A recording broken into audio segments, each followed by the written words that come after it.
আজকে চলে এসেছি আমার বাবা নামের এই বটগাছটি 110 বছর বয়স হয়েছে ওনার সম্মুখে রেখে একটি ভিডিও করতেছি।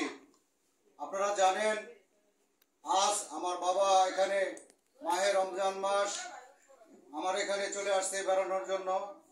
সেই বাবা নামের যে বটগাছটি আজ যদি আমাদের কাছে না থাকে, হারিয়ে গেলে আর কখনো কোনো দিন ফিরে পাবো না। তাই চাচ্ছি বাবাকে সাথে নিয়ে একটি ভিডিও বানাচ্ছি, কারণ বাবা নামের সেই বটগাছটি আর কখনো চলে গেলে আর পাবো না। আমি মেরেজ মিডিয়ার কাজ করতেছি।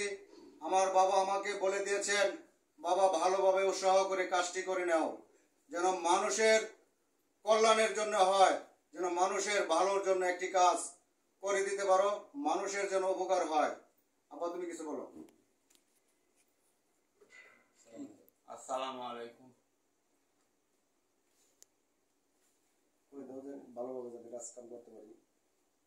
আমার ছেলে আমি বলতেছি যে তুমি বাবা ভালো করে কাজ করবা, কোন দুর্নাম যে যাতে না হয়, কারণ দুর্নাম হইলে আমার কুনাম হবে। আর যদি তুমি দুর্নাম না করে ভালো করে কাজ করে দাও তাহলে আমার সুনাম হবে।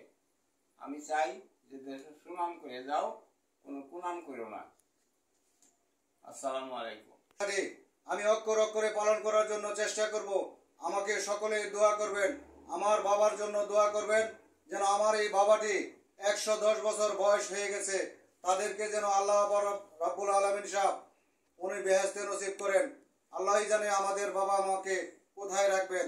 তবে আমি চাচ্ছি যে আমার বাবা মাকে যেন বেহেশতে নসিব করেন, কারণ আমরা ভালো কাজটি করতেছি, খারাপ কোনো কাজে অংশ নিচ্ছি না। আসসালামু আলাইকুম রাহমাতুল্লাহি ওয়া বারাকাতুহু।